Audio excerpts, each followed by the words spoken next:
Hey everyone, Brown here. Tonight we're going to be talking about Arak, Son of Thunder, issues 34 through 40, plus Annual 1. So, when last left off, Arak had a rather fatal encounter with a dinosaur and had actually died. But in the process, he had met his long lost father, who it turns out was also his tribe's thunder god. And upon coming back at the beginning of issue 34, he finds that he has come away with something in the way of supernatural abilities, and chiefly sort of a spirit, a more, I guess you could say, enlightened sense of the spiritual, as well as some uncanny tracking abilities. And also, it turns out that one of his new travel companions, one of the two girls that we last saw in a couple issues prior, was in fact a boy. Not only that, but this boy was in disguise as a girl because he's actually a prince of Arabia. And basically a lot of people wanted to kill him, and they had already killed most of his family. And so someone loyal to that family had sent this particular child in disguise as a girl away from Arabia, and so that he would be safe. And his name is Alcinde, and his cousin Shahrazad was in on it, and she basically kept his secret. But now it's her and Alcinde who end up are traveling with Arak and Satyricus, and they have an interesting turn of events, in the sense that they come across a few monsters here and there, but also they find out that their destination, Damascus, was in fact the site of where the Archangel Gabriel had left his sword a long time ago, when after he had exiled Adam and Eve from the Garden of Eden. And the story goes that Damascus was where Eden was once located, supposedly. But Arak's having visions of this burning sword over Damascus, and it turns out that several royal families and tribes have been trying to find this sword, and because whoever holds the sword of the Archangel Gabriel, this sword of heavenly fire, will be the rightful heir to all the religions and powers of the Middle East. We're talking Judaism and Islam and anything else you can name, and they would all fall under the umbrella of whoever held the sword. And it turns out, though, that other forces are looking for the sword as well, and the cult of the serpent, namely. And we're talking the ancient enemy of the Quintaka tribe, Arak's tribe. And so basically, through a turn of events, Arak ends up getting a hold of the sword, and he gets it out of the reach of the cult of the serpent. But in response, they kidnap Alcinde and Shahrazad, and basically are holding them for ransom, and say, we'll free them if you give us the sword of Gabriel. And so, Arak, having no choice, accedes to their demands. But in the process, though, he's accompanied by Satyricus, and the two of them are basically met with all this mental and visual manipulations, in which they encounter people from their past, and in some cases idealized versions. But it turns out it's all a case of sorcery by the cult of the serpent. And to try and get them both to lower their guard. And so what ends up happening is, Arak ultimately ends up giving them the sword, but reckoning that because they're demonic in nature, none of them would be able to hold the sword for long. Case in point, the only one of the cult of the serpent who was able to wield the sword, however briefly, was their leader. And so what ends up happening is he ends up getting the physical form of the sword, but Arak ends up getting the pure heavenly fire version of the sword, and the two of them fight, and Arak triumphs, but at the same time, while he's able to defeat the leader of the cult, as well as rescue Alcinde and Shahrazad, the leader of the cult of the serpent is able to make his way into the surrounding desert. He's clearly been wounded, but they can't find him, and so you just know he's going to turn up at some point later. And in the meantime, though, a familiar face returns, namely Valda, as well as the sorcerer Malazizi. And so, the return of Valda, the Iron Maiden, really, puts a kick into things, because it turns out that, some stuff's been going on her side of things. Some of her friends and family are trying to get her married off to this, pug of a man who is someone of royalty. But in the process, though, there's a lot of scheming and backstabbing involved. Also, a rather berserk unicorn. And basically, we find out that she's no longer a virgin, because she and Arak had consummated their relationship a few issues prior, or I should say several issues prior.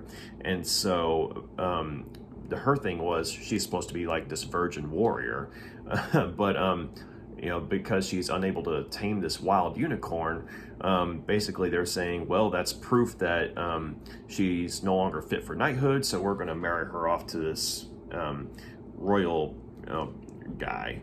And so what ends up happening, though, is that this guy's schemes and plots are revealed, and so Valda is basically reinstated into her knighthood, and she's also given a mission to basically serve as an envoy to the Middle East, to I should say, I think, to Baghdad, and to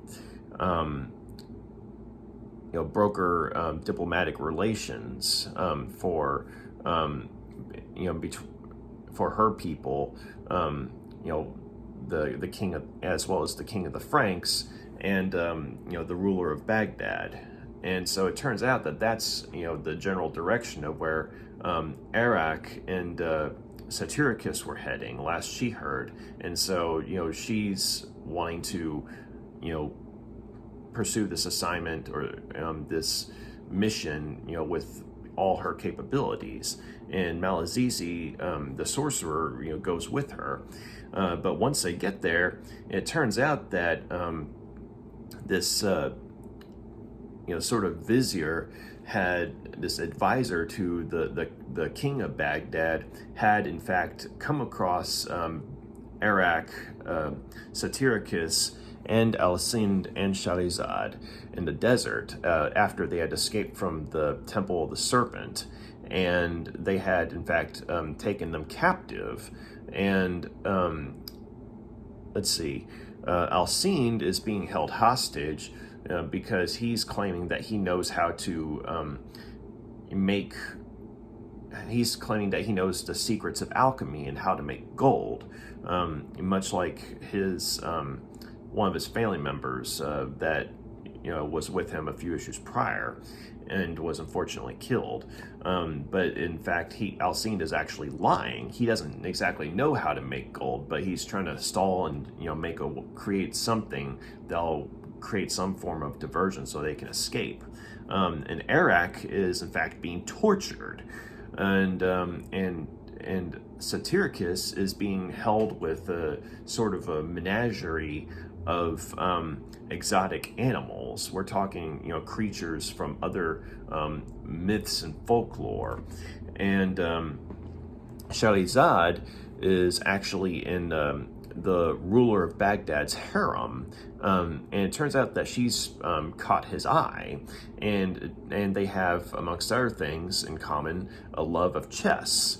And so Valda and Malasisi, they end up freeing Arak by force, and the vizier reluctantly goes along with this, even though he has every intention of backstabbing them all, because he's got his own schemes going counter to his rulers. And so it turns out there's like this whole crazy chain of events that happens, wherein there's a lot of negotiations going on, but then Alcinde, when he creates what's essentially a bomb, and it creates a diversion that draws the attention of the palace guards, and that's how he's able to rescue Satyricus. And Satyricus has in turn made friends with this menagerie of fellow mythical creatures, and they joined forces with Alcinde to go against the vizier, because he's the one who's captured them all and had them tortured over all this time.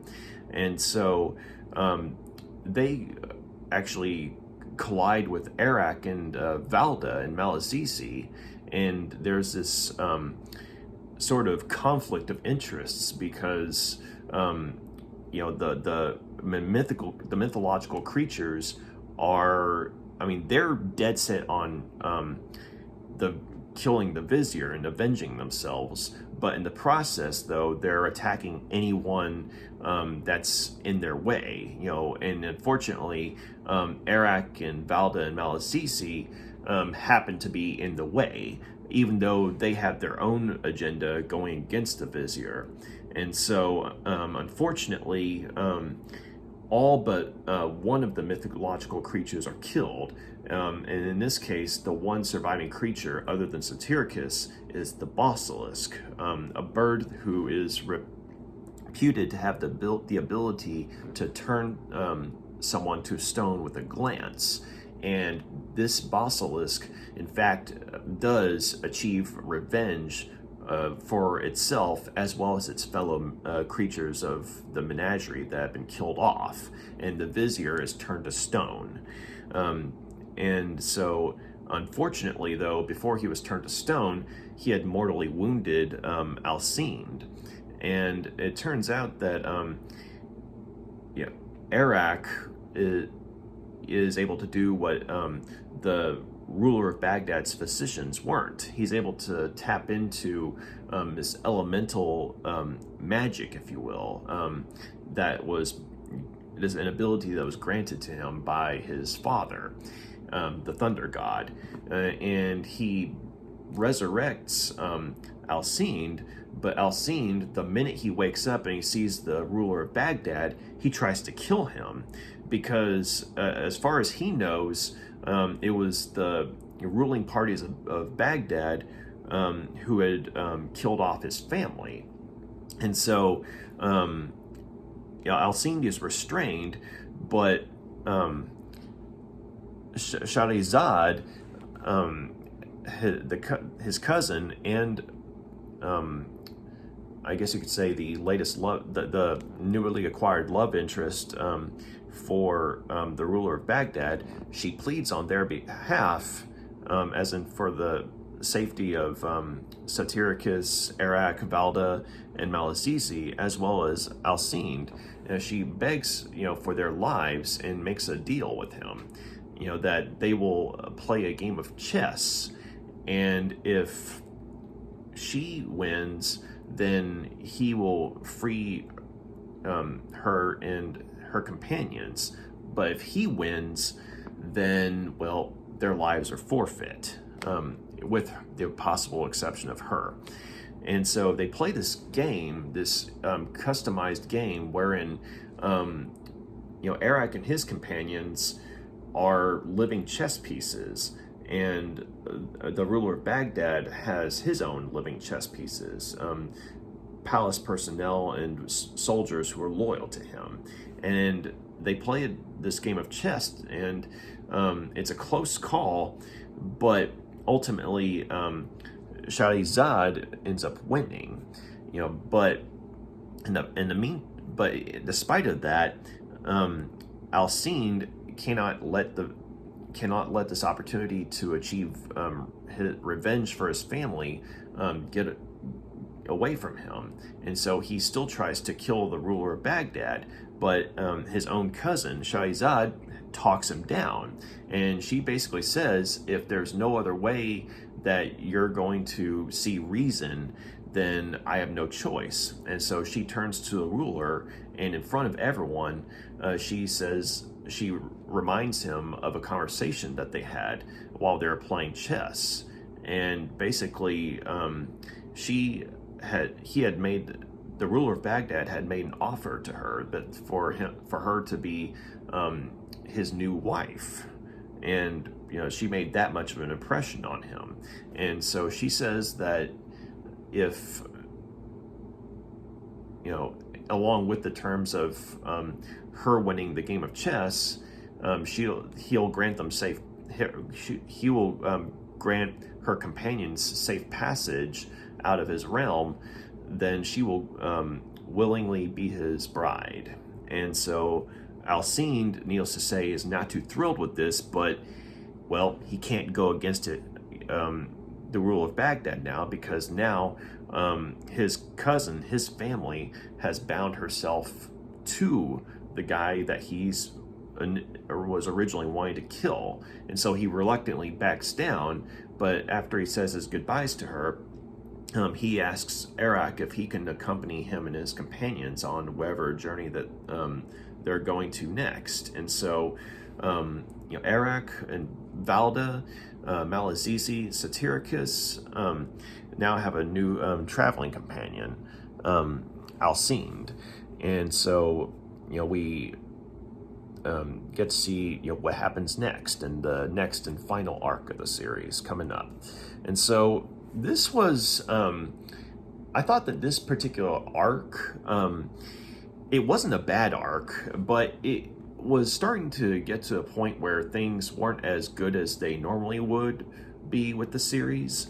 And part of that I felt like was the artwork for the first, say about the first half of this arc, primarily by Randall, who is actually a very good artist and is a far better artist than I could be, I'm sure.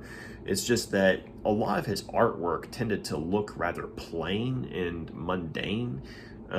Like it was competent, but when it came to say capturing say action scenes or something involving mythology, it just looked flat and bland in comparison to, say, the artwork of Ernie Cullen and some of the other artists that worked on the series before.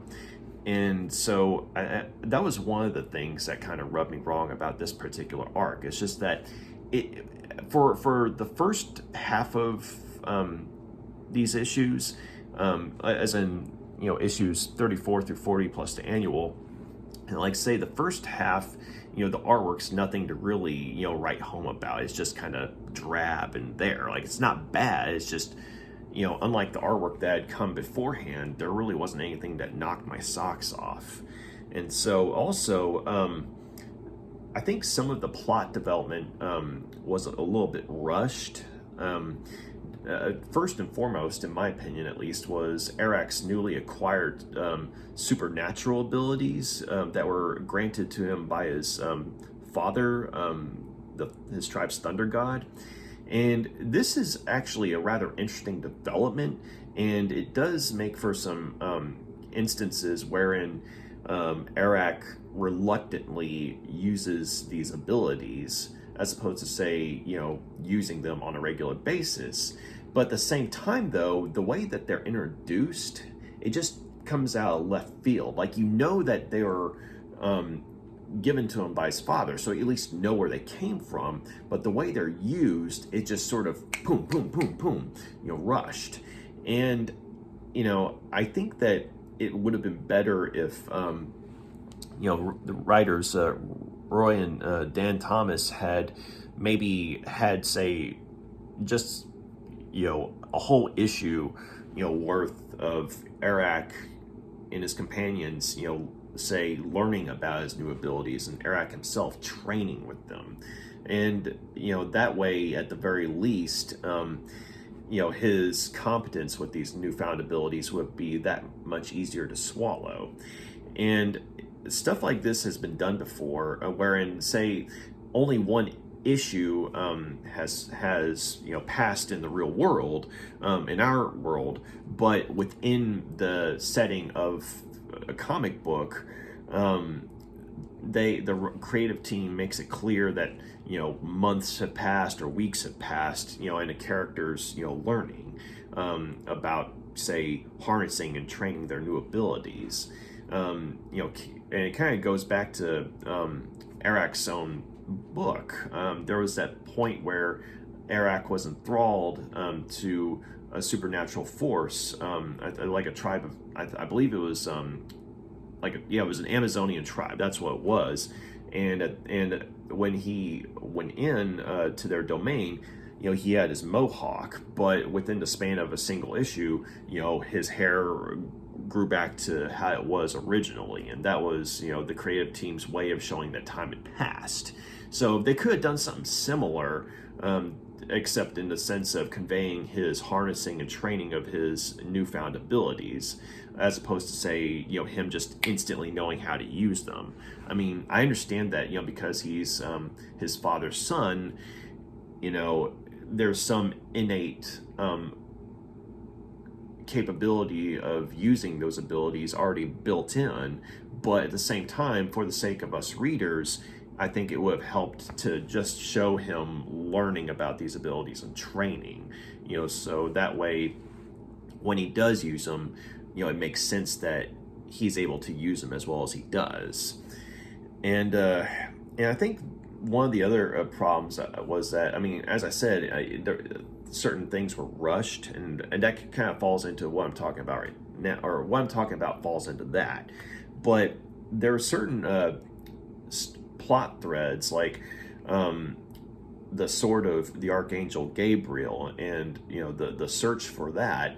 I mean, you got all sorts of Christian mythology tied into that plot aspect, and the creative team that had been working on the series up to this point had done a really good job of interweaving and connecting all these aspects from various religions and folklore, and making it to where they all kind of coexisted with one another. And I think the reasons that it all worked so well initially was because they had several issues to play with all of this, and they did a good job of sort of gradually developing these interconnections. But here, though, it just feels very boom, boom, boom, boom, rushed. And I think a part of that was that you kind of felt like that they were, there was like a deadline they were going up against. And granted, every comic book, series has a deadline, every creative team has a deadline, but in this case, there actually was a rather final deadline that was impending. In the letter pages of these issues, it's eventually revealed that they were made aware that their book was going to be ended or canceled come issue 50. And so at this point, they were like, okay, we need to wrap things up. So yeah, at the same time, though, they are wanting to do it, in as much of their way as that they want as they could. And so I think that's one of the reasons why the narrative suddenly feels very rushed, whereas in the arcs prior to this one, the development was a lot more gradual. And I think that's one of the reasons why when Arak and Satyricus, when they have their confrontation with the cult of the serpent, I mean, it's a really, it's actually a good story. I mean, that particular story, namely in Annual 1, when Arak and Satyricus go to rescue Alcinde and Shahrazad from the clutches of the cult of the serpent, as well as to, give them the sword of the Archangel Gabriel. I mean, that's actually a good story. It's just that, the issues prior to that, it's like the, agents from the cult were kind of just thrown in. And considering that they're mortal enemies of Arak's tribe, you feel like things would be a little more urgent and maybe a little more intense.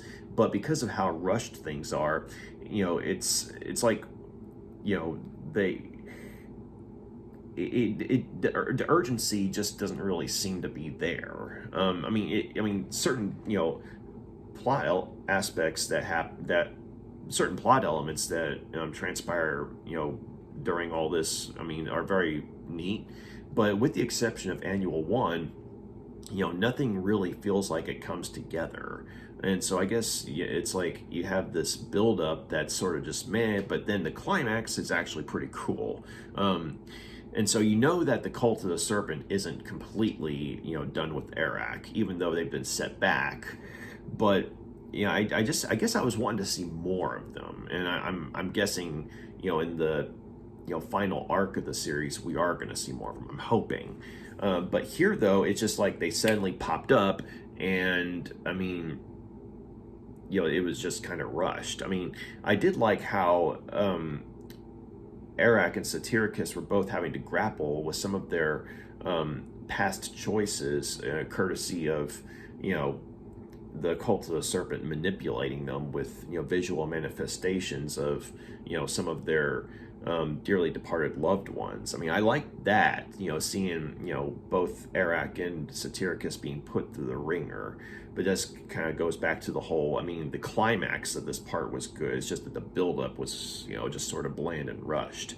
And it's not really until after the Annual 1, wherein Arak and his companions make it out of the cult of the serpent, and they are reunited with Valda and Malazizi. It's not really until that point where we get to the quality that the series was known for. And also, I believe it was starting with let's see, technically I think it was Annual 1, but on the series proper though, it was issue 38. The artist Tony Dezuniga became the regular artist of the series, and his artwork I think was a lot more dynamic and a lot more grittily detailed than Ron Randall's was, with respect to Ron Randall. But Dezuniga's artwork I think managed to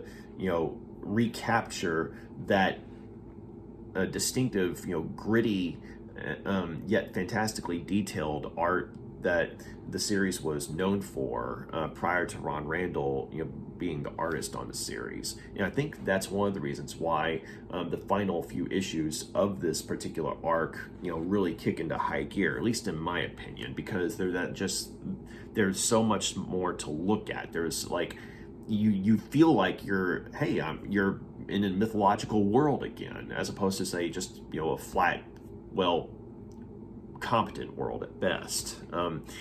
But also Valda, the Iron Maiden, and Malazizi were both very good supporting characters, and so the fact that they were absent from the book for so long, something was missing, because they filled, especially the character of Valda, she filled a void that Arak had as a character, and in their chemistry, hers and Arak's, was one of the reasons why the book was as well done as it was, at least in terms of the standpoint of character development and arcs, because she has a really good arc, and in fact the spotlight issue that she has, involving the unicorn, I mean, that was a point where you're reminded of just how good of a character she is. But within the span of a single issue, I mean, the arc that she had prior kind of coincides with the arc within the single issue, and both arcs are tied up, leading to a new arc to come, and that's a sign of good storytelling. And plus, original series artist Ernie Cullen worked on the particular issue that was her spotlight issue. But anyway, though, the fact that she and Malazizi are back on the series as regular characters, I mean, come issue 37, 38, and all the way up to issue 40 and beyond, I mean, that's a point where I feel like the series is really picking up its pace again. But I mean, I think I'm gonna go ahead and give this particular arc 3 out of 5 stars. I mean, not necessarily as well done as the story arcs that came before, but nonetheless, once it gets to, say, the climax of the arc, once it gets to Arak and the cult of the serpent, and as well as his reunion with Valda and Malazizi, this particular arc, it started off on a ho-hum note, but it ends on a high note. Not to a point where the arc itself is good, but to a point where it's decent. Like, it's probably in my opinion, the weakest arc of the series so far. But at the same time, though, once all the vital ingredients that made the series a hit in the first place come back into play, it's a decent arc that at least ends on a good note. But yeah, so I mean, if you've had a chance to read the series Arak, Son of Thunder, and you've made it this far, I would say keep on reading, because we have one more arc to go. That's going to be issues 41 through 50. That will be the final arc of the series, and I'm very much looking forward to reading that. But I'll go ahead and show the cover art real quick here. It's issue 34. I actually like this artwork here on the cover. It's just the downside though is that the monster in question, the ghoul, she was just kind of she was a monster of the week that kind of felt like a monster of the week. There really wasn't any sort of development with her character, and her threat was kind of one and done. Whereas a lot of the other monsters of the week that the series had a lot of, even if they were only in the book for a single issue, there was a good deal more development that went into making them memorable, one-off characters. And I guess that kind of ties into the whole bit about how the series is facing a final deadline, and come issue 50, and so that might have been a part of it. But anyway, though, I mean, at the very least, the cover art was good. So that's 34. Issue 35. This is actually another good cover here. I like the idea of, different cultures facing off with one another here. I mean, you have Arak, and then you have, Arak's sort of, the embodiment of, his tribe's faith. Then you have Satyricus, who is, the last remaining satyr, of his I guess you could say, of his mythological race. And then you have Shahrazad and Alcinde, who basically represent the Middle East and Islam. And then you have the Archangel Gabriel, the embodiment of Christianity. And that's just all these, different faiths sort of facing off here. And at the very least, I like the symbolism of it. I will say that, as cool as this picture is, this confrontation between them doesn't happen here. At this point in the story itself, while the sword of Gabriel is hidden in Damascus, Gabriel himself had long since gone back to heaven. But nonetheless, though, I do like this picture, this artwork. At the very least, the symbolism of it, I really appreciated. Then you have issue 36, and not a bad cover, but I think this kind of goes back to the whole. This is this was still at a point where the artwork, while it was competent, it wasn't quite as powerful and impactful as it was, and unfortunately in this case it kind of carried over to the cover art on this particular issue. Not bad, it's competent, but at the same time, in my opinion at least, if you look at, say, the Snake Man right here, you see where the human ends and the snake begins. It kind of looks like the guy is just wearing a snake costume. It doesn't look like he's a snake and human hybrid. And I'm just thinking that had someone like Ernie Cullen or Dezuniga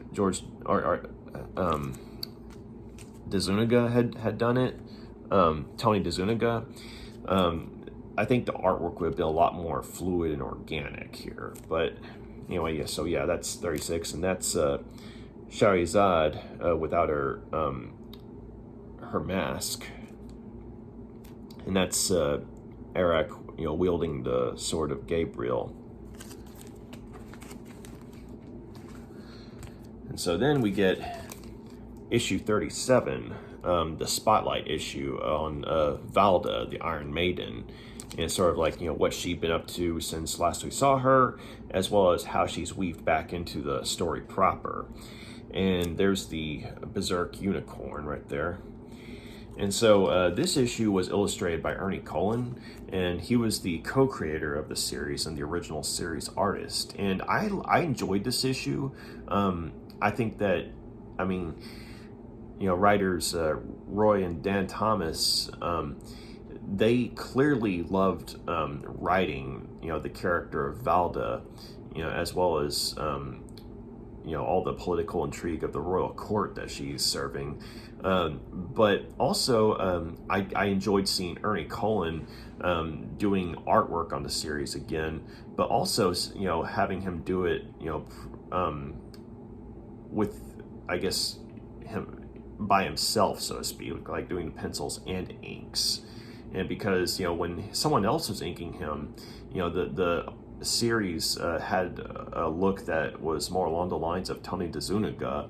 It had that sort of gritty, fantastical look to it. Whereas here, though, when he's drawing it himself, it has a lot more of a whimsical look, cartoonish look to it. And it might be a little jarring at first, but it's a look that kind of grows on the reader here. It sort of just reinforces that fantastical look of historical fiction mixed with mythological fantasy. But yeah, so this was a nice sort of one-shot issue, but nonetheless that led into the series proper, the return of Valda. So this is annual 1. And this is where Arak has the throwdown with the cult of the serpent, and faces off with their leader. And also, this is the point where Tony Dezuniga had he was one of the artists on this particular issue. There were multiple artists, in fact. Let me see.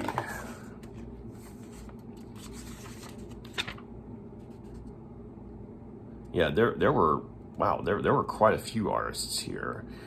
But yeah, there were, like, Ernie Cullen was one of the artists. Gerald Fortin, Alfredo Alcala.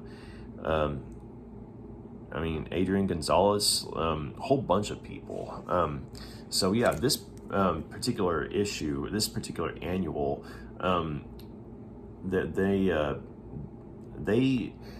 I thought it was a good job of, say, passing the torch to a new art team, or at least a new artist. But they also sort of paid homage to some of the stuff that came before, like some of Arak's prior adventures, as well as those of his supporting cast. And so I really liked how anytime you got an annual like this and there's multiple artists involved, you have different art styles, different depictions of, say, like the same character. And so it was fun to look at. And this was definitely the point where I think, the issue with the Valda returning, as well as this issue, this annual, is when the arc started to pick up. Okay, number 38. This is where Tony Dezuniga became the regular series artist. And, I love this cover. I love, you see how, Valda, her back's to the wall. And granted, yeah, Arak's right behind her, and so is Alcine. But, she's, you just see how dangerous of a character she is here.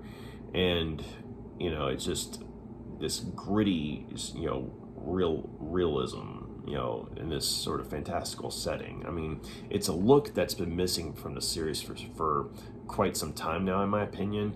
And so Dezuniga's artwork is definitely marking a return to form for the series, in my opinion. But yeah, Valda just looks really badass there.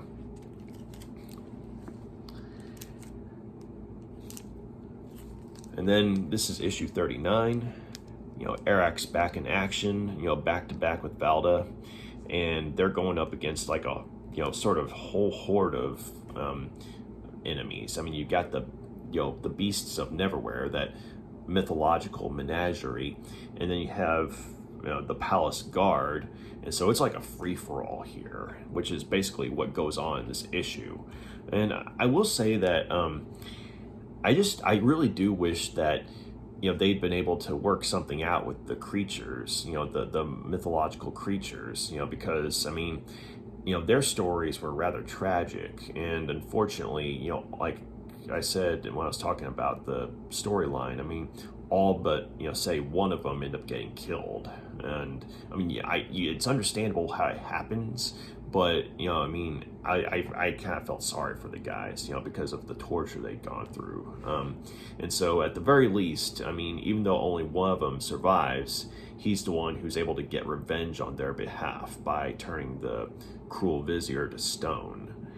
But yeah, though, just a lot of imagination went into the creatures, and I just it was cool to look at them and seeing them in action and seeing how they fought and what have you. But they all had their own personalities too, and I just it would have been nice if some of them had survived and been able to go off to their homelands in peace. But that's life, I guess, even in the comic books. Last but not least, issue 40, The Human Chess Game. I like this, cover. It's just anytime you got, chess or checkers involved, and you got, the comic book characters as the living chess pieces, you're bound to have some fun. But, I liked how, it looks like Arak's, about to fly off the board, to the heavens here, and he's the only character who's, soaring above everyone else. But yeah, this is the issue where where they play the chess game, the human chess game. And I will say that I've never actually played chess, so I didn't understand all the rules, but they were kind enough to, in the back of this issue, say like in the letter section, they were kind enough to include, sort of like a glossary of all the terminology of the game. So when they're making moves in the game, in the actual story, if you didn't know what they're talking about, you could go back to this glossary and have a better understanding. So I did appreciate that. But it's also, it was a good, final chapter of this particular arc. And like I said earlier, I mean, it was a decent arc in and of itself. I mean, not a good arc, but it was decent. But at the very least, it does end on a good note. This being the final part of the series. But so yeah, this was